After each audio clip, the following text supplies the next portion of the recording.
हमारी सरकार जो है ये बढ़ती हुई डेवलपमेंट्स को एक तो फोरसी नहीं कर सकी। भारत को भी थोड़ा सा अपना रवैया आपको लगता नहीं कि थोड़ा नरम करना चाहिए, बात करनी चाहिए, ट्रेड करनी चाहिए? बिकॉज इंडिया एक ऐसे स्वीट स्पॉट पे भी पहुंच गई है कि इट डजंट नीड। अब ये जो स्ट्रेटेजिक इंफ्रास्ट्रक्चर के प्रोजेक्ट्स हैं मिडिल ईस्ट में, पाकिस्तान इसमें से बाहर है। इंटीग्रेशन इंडिया की तो सारे दुनिया से होगी। हम किस खूबसूरती से अफगानिस्तान के साथ जितनी दयानतदारी और जज्बा ईमानी से आप जम्मू कश्मीर को अपना समझते हैं, इसी जज्बा ईमानी और दयानतदारी से वो भी समझते हैं कि गिलगित बल्तिस्तान जो है वो इंडिया का है। वो 160 बिलियन डॉलर की तो सिर्फ आईटी एक्सपोर्ट करते हैं। 500-550 बिलियन डॉलर पर जब मोदी बैठ के अमेरिका से बात करते हैं उनकी नजरें झुक जाती हैं। मैं ये कह रही हूँ कि दुनिया भारत की आवाज सुनती है। अब भारत अपनी आवाज में एक ताकत रखता है, इसकी वजह आप वहां की बड़ी मंडी कह दें, दुनिया के भारत के साथ ताल्लुकात कह दें। क्या ये हमारे मफाद में था कि दुनिया के सामने बैठकर बिलावल भुट्टो जरदारी को वो टेररिस्ट प्रमोटर कहे? ये महंगाई की वजह से, इकोनॉमिक बदहाली की वजह से अब सोच पाकिस्तान में आ रही है कि हमें जो हिंदुस्तान दुश्मनी है वो घाटे का सौदा रहा है। कि अब सवाल ये है कि आपने ये जो इलाके हैं अंडर यूर ऑक्यूपेशन, आप इनको कब जो है वो खाली कर रहे हैं?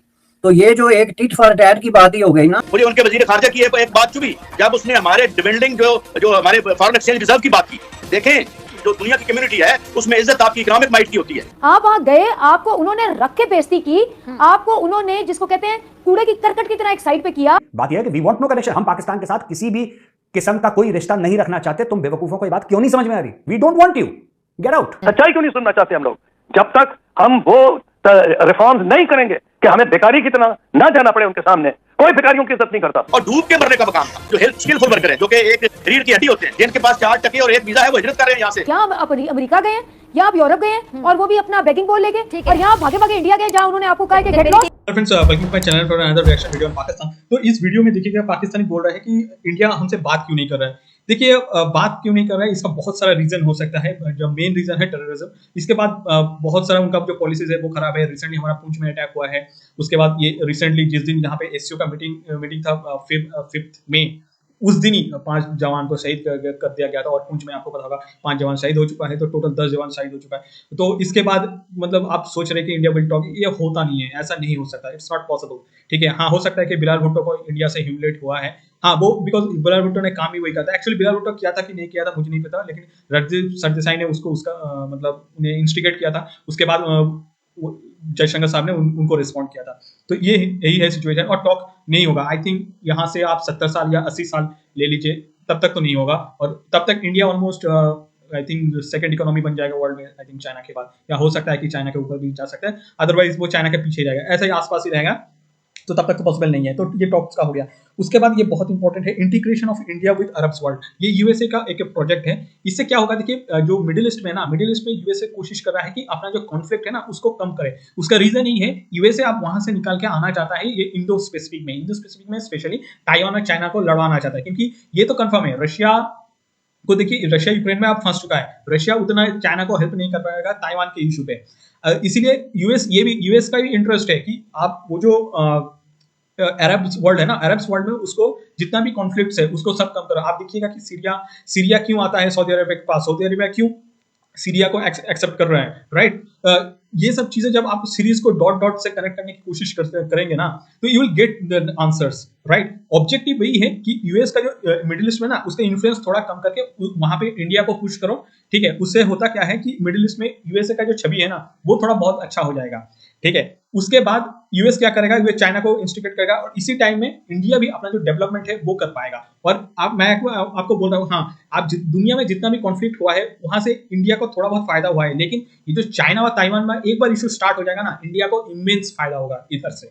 इससे क्या होगा, और ये जो अब थोड़ा आ जाते हैं एग्जैक्ट प्रोजेक्ट कुछ नहीं है। देखिए अरब वर्ल्ड में सऊदी अरेबिया में या यूएई यहाँ पे बहुत अच्छा रेल कनेक्टिविटी कर देगा। रेल कनेक्टिविटी करने से क्या होगा कि गुड्स का जो सप्लाई है ना वो फास्ट हो जाएगा, ठीक है। और उसके बाद इंडिया से आई थिंक ओमान भी हो सकता है, सऊदी अरेबिया भी हो सकता है, और इधर यूएई भी हो सकता है। वहां पे वो शिपिंग से कनेक्ट हो जाएगा। तो उसके बाद इंडिया का जो गुड्स है ना वो डायरेक्ट यूरोप चला जाएगा। और आई थिंक उस टाइम पे आप देखिएगा इंडिया और यूरोप का जो फ्री ट्रेड एग्रीमेंट है ना वो भी साइन हो जाएगा। उससे क्या होगा, ओवरऑल इंडिया का देखिएगा इकोनॉमिकली भी और भी ऊपर चला जाएगा। ये है। अच्छा, ये तो मेरा हो गया नॉर्मल। इसके बाद ये पाकिस्तानी बोला या पाकिस्तान को कनेक्ट, अरे अभी यूएस का जो फॉरेन पॉलिसी है ना आप उसको स्टडी करिएगा। तो यूएस का फॉरेन पॉलिसी में देखिए आप पाकिस्तान का कोई जगह नहीं है, ठीक है, Pakistan is important only for Afghanistan में कुछ इशू होगा तो तब जरूरत है, अदरवाइज जरूरत है नहीं। तो अब इसीलिए वो पाकिस्तान को निकाल के फेंक दिया। ऐसे वही होता है। देखिए यूएसए और पाकिस्तान का क्या रिलेशन है, वो नौकर है, सिंपल, गुलाम है, तो गुलाम का क्या रिलेशन है, गुलाम का कुछ रिलेशन नहीं होता है। उसके बाद बोलते देखिए ये जो वीडियो में ना बोल रहा है कि ये बिलावल भुट्टो बार बार बोल रहा है कि हम विक्टिम है टेररिज्म का। ऐसा कुछ नहीं है। ये जो टीटीपी तुम जो पाल रहे हो ना, ये टीटीपी तुम्हारा ही पैदाइश है। आपको पता होगा ये अफगान जिहाद में इन लोगों ने टीटीपी को क्रिएट किया था, ठीक है। अब जब वो जो 2011 से स्टार्ट हो गया था, 2011 से 2016 तक ये 5 साल टीटीपी को इन लोगों ने बहुत मारा था, ठीक है। उसके बाद ये जो इमरान खान पावर में आया, उसने क्या किया, टीटीपी को निकाल दिया। तो तुम्हारा जो स्टेट पॉलिसी है ना, वो बहुत ही गलत है, जिसके वजह से तुम ये जो धोखलापन करते हो ना कि ये जो टेररिस्ट है ये अच्छा है। जैसे टीटीपी भी टेररिस्ट है, मसूद अजहर, जैश ए मोहम्मद ये भी टेररिस्ट है, लेकिन उनके लिए टीटीपी टेररिस्ट है फॉर पाकिस्तान, लेकिन मसूद अजहर, जैश ए मोहम्मद ये टेररिस्ट नहीं है। तो ये धोखलापन कहोगे तो तुम्हें मार पड़ेगा। एनीवेज आ जाते हैं अब पाकिस्तान इसके बारे में क्या सोचते हैं, हम वो सुन लेते हैं। ये समझ रहे हैं कि बिलावल भुट्टो ने एक बहुत बड़ा काम कर दिया, 12 साल के बाद वहां पर गए, और चलो यही जो है ही बड़ी बात है कि बातचीत नहीं हो रही थी, बात हुई। लेकिन वैसे साहब मेरे जहन में ना इससे जब ये कहा गया उनकी तरफ से कि सेम बोर्ड में हम नहीं है, अच्छा मेरे जहन में इसका एक और एंगल है जिसको मैं इस तरह ले रही थी कि वो बहुत तरक्की कर गए हैं, 5th लार्जेस्ट इकोनॉमी बन गए हैं, और हम अभी तक उस मुकाबले में हैं, और हम अपने आप को ना, वो हमारी आना जाहिर कहती है कि हम कोई भी बात मानने को तैयार नहीं होती। जब उनकी तरक्की की कोई ऐसी बात होती है तो हम कहते हैं ओ ऐसी की तैसी, वो हम देख लेंगे कहाँ से आ गया, ये क्या है, हम उसको क्यों एक्सेप्ट नहीं कर ले। मुझे लगता है कि हमें इस तरीके से सोचना चाहिए और आवाम को बताना चाहिए कि हम तरक्की में और अपने स्टेटस में अब सेम बोर्ड में नहीं रहे। नहीं, ये एंगल भी बिल्कुल सही है, और डेफिनेटली इस एंगल पे किसी को बात करने की जरूरत ही नहीं, क्योंकि ये सेल्फ एविडेंट है। ऑब्वियसली अगर आप कोई बहुत बड़ी गलतफहमी में नहीं है, या किसी तरह के वो जो कहते हैं शुतुरमुर्ग की तरह आपने रेत में अगर सर नहीं डाला हुआ, तो ये तो एक बहुत बड़ी हकीकत है जो सामने है। इसमें इंडिया को ये कहने की जरूरत क्या है। लेकिन मेरे ख्याल में ये जो उन्होंने बात कही है इस रेफरेंस में ज्यादा फिट आती है कि पाकिस्तान ने और बिलावल ने बार बार ये दोहराने की कोशिश की कि हम और इंडिया की एक ही बात है जी, आपके यहाँ भी दहशतगर्दी होती है तो हमारे यहाँ भी होती है ना, तो आपको क्यों ज्यादा तकलीफ है या आप क्यों शोर डालते हैं। उनके कहने का मतलब ये था, हालांकि ये बात बिल्कुल जो है वो दुरुस्त नहीं है, ये टोटली पॉलिटिकली इनकरेक्ट है, हकायक के खिलाफ है। अब जो लोग जाके इंडिया में दहशतगर्दी के मुर्तकिब हुए हैं, उसमें इंडिया का स्टैंड तो ये है पाकिस्तान की तरफ से भेजेंगे, तो इसका मतलब क्या हुआ कि फिर आपके अंदर जो हो रही है या बाहर जो हो रही है, दोनों तरफ के जिम्मेदारी अगर आपके कंधों पे डाल रही है तो आप इसको ओपनली इन्वेस्टिगेट करें और उसको कंक्लूड करें। 20-25 साल हो गए इस बात को डिस्कस होते हुए, तो क्या कोई ये सवाल पूछ सकता है पाकिस्तानी अथॉरिटीज से कि आपने इस मसले को कंक्लूड क्यों नहीं किया, ताकि दूध का दूध और पानी का पानी हो। जाहिर है वो इसको कंक्लूड करना नहीं चाहते, चूंकि है पाकिस्तान जो है कि ब्यूरोक्रेसी और एस्टेब्लिशमेंट जो है विक्टिम कार्ड प्ले करने में उनको ज्यादा फायदा नजर आता है।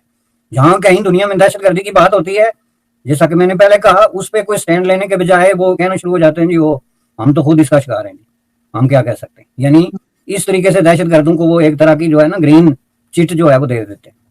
अच्छा सर, ये जो उनकी तरफ से एक बात की गई बहुत ही एक अग्रेसिव उसमें कश्मीर की, तो क्या क्योंकि हमारी तरफ से एक अरसा हो गया हम बहुत ज्यादा कश्मीर को बात करते हैं, रट लगाते हैं यहाँ पे, बेशक सस्ते आटे की लाइनों में लगे हुए, लेकिन फिर भी हम कहते हैं कि हमारा सबसे बड़ा मसला जो है वो कश्मीर और पैलेस्टीन है। तो क्या आप समझते हैं कि इस बिना पर इसके रिएक्शन में अब उनकी तरफ से भी वो जो एक है कि अच्छा ठीक है ऐसा है तो फिर ये कश्मीर जो है ये हमें चाहिए, तो क्या ये ऐसा है?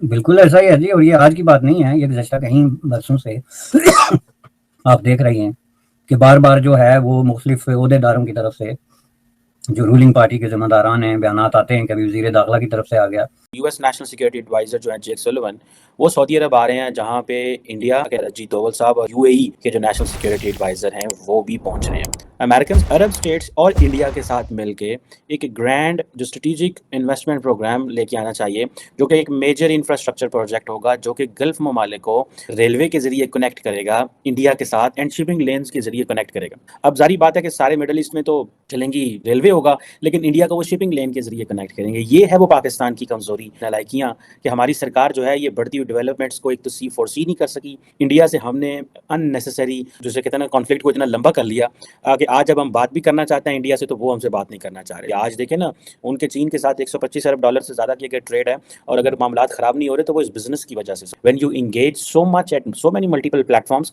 कि आपके लिए कॉन्फ्लिक्ट या इस तरह की चीज़ें जो मुमकिन नहीं होती। अभी जेक सुलिवन और भारत के जो नेशनल सिक्योरिटी एडवाइजर हैं वो मिल रहे हैं। अब ये जो चीज़ें हैं, ये कहा जा रहा है कि अमेरिका के अपने ताल्लुकात भी सऊदी अरब से कोई इतने मुनासिब नहीं है, सो बायलैटरल रिलेशंस पे डिस्कस डिस्कस करने वाले हैं और बाकी जो मल्टीलैटरल रिलेशंस भी डिस्कस होंगे। इसमें भी पॉसिबिलिटी है कि ये डिस्कशन हो कि सऊदी अरब और इजराइल के ताल्लुकात को कैसे ठीक किया जाए। लेकिन बिहाइंड द सीन जो इंपॉर्टेंट चीज़ है कि वो जो I2U2 के प्लेटफॉर्म के ऊपर अब ये जो स्ट्रेटेजिक इंफ्रास्ट्रक्चर के प्रोजेक्ट्स हैं मिडिल ईस्ट में, अब इसमें जारी बात है चाइना को वो बाहर रखना चाहते हैं, चाइनीज़ इन्फ्लुएंस को कम करना चाहते हैं, इंडिया का वो रोल लेना चाहते हैं। If America needs a partnership in the Middle East, they are having a partnership with the Middle East for the last many decades. The question is Indian entry is basically making it a multilateral project going across the world. ठीक है, इसी से वो सारी Indo Pacific, Asia Pacific की जो market है उसको भी वो कैप्चर करेंगे और वहाँ पे भी करेंगे। फिर इंडिया जो है उसको तो ऑलरेडी अमेरिकन काफ़ी हद तक इकोनॉमिक टेक्नोलॉजी और इन चीज़ों में काफ़ी ज़्यादा इंगेज कर रहे हैं। सो पाकिस्तान इसमें से बाहर है। इंटीग्रेशन इंडिया की तो सारे दुनिया से होगी। हम किस खूबसूरती से अफगानिस्तान के साथ क्लब हो गए। अभी आप देखें ना कि हमने चाइनीज़ फॉरेन मिनिस्टर को बुलाया पाकिस्तान, किस लिए? अफगानिस्तान के लिए। साड़ी सुई होती खिलौती। बिलावल भुट्टो बर्दारी वापस पहुंचे अपने कंट्री और वहां जाकर उन्होंने प्रेस कॉन्फ्रेंस की कि हम खुद विक्टिम हैं और हमें मुसलमानों को टेररिस्ट लेबल किया जा रहा है। ये कहानी वहां जाके बोली इन्होंने। बहुत उन्होंने विक्टिम कार्ड प्ले किया। देखिए, it's a very strange thing. Pakistan की जो ऑफिशियल नैरेटिव अब बन गई है कि हम सबसे बड़े विक्टिम्स हैं टेररिस्ट के। वो ऐसा बात करते हैं जैसा कि टेररिस्ट कहीं स्पेस से आके उनको मार रहे हैं। ये टेररिस्ट टीटीपी की बात करते हैं ना, व्हेन दे टॉक अबाउट जो 2014 से 2018 तक जो आपने जंगें लड़ी हैं टेररिज्म के खिलाफ, ये टीटीपी के खिलाफ है। फिर आप ही के प्राइम मिनिस्टर ने उनको वापस बुला लिया, उनको जेल से भी रिहा कर दिया। आप ही के प्राइम मिनिस्टर उनके साथ डायलॉग किया। मतलब बहुत रावलपिंडी और इस्लामाबाद दोनों मिलकर इस शाम को पाल रखा है, उसको दूध देते रहते हैं। तो आप मुझे बताएं कि how will the international community से कि भाई ठीक है, इट्स लाइक सेइंग कि आप वो जो होममेड बंदूकें नहीं होती हैं, आप होममेड बंदूक लेके चला रहे हैं और आपका अंगूठा कट गया और आप रो रहे हैं, देखिए मेरा अंगूठा कट गया। अरे भाई ठीक है, बट लेकिन आप जिसको मार रहे हैं वो होममेड गन से, उसकी बात करें विक्टिम्स की। They are the real victims of terrorism. आप तो collateral damage of your own policy. तो दैट इज द पॉइंट। जब तक आई थिंक कोई हिम्मत वाला कॉन्फिडेंट पाकिस्तानी ये बात नहीं कहता पब्लिक में कि हमारी पॉलिसीज पहले गलत थी and I am going to clean the house, so that is the point. It is वो क्लैरिटी। लेकिन सर अगर कोई ये बात कह भी दे कि चले हम अभी अपना घर साफ कर रहे हैं या हम अभी इनके ऊपर ऑपरेशंस कर रहे हैं, तो इसके लिए ये कहना भारत की तरफ से कि जब तक ये चीज खत्म नहीं होगी तो हम बात नहीं करेंगे, कोई किस्म का डायलॉग नहीं कर सकते पाकिस्तान के साथ, तो इसका तो मतलब है सालों आप बात नहीं करेंगे। ये मतलब चीजें ऐसे तो नहीं चलती ना। भारत को भी थोड़ा सा अपना रवैया आपको लगता नहीं कि थोड़ा नरम करना चाहिए, बात करनी चाहिए, ट्रेड करनी चाहिए? देखिए, ये बात आपकी सही है कि इसको एग्जीक्यूट करने वक्त लगेगा, right? But what you are trying to say is मुझे रिवॉर्ड पहले दे दे, मैं करते रहूंगा। द पॉइंट इज कि पाकिस्तान की अब उतनी क्रेडिबिलिटी नहीं है। और देखें आप, इस महीने में 10 इंडियन सोल्जर्स मारे गए 2 ऑपरेशंस में, right? So I this is what Jaishankar is saying, you can't continue to support terrorism on one side and then want to talk. जैसा पाकिस्तान कह रहा है कि ये तो चलते रहेगा लेकिन हम क्रिकेट भी खेलेंगे, ये तो चलते रहेगा लेकिन हम ट्रेड भी करेंगे। That's not going to happen, because India एक ऐसे स्वीट स्पॉट पे भी पहुंच गई है कि इट डजंट नीड ना तो ट्रेड की जरूरत है, ना टॉक्स की जरूरत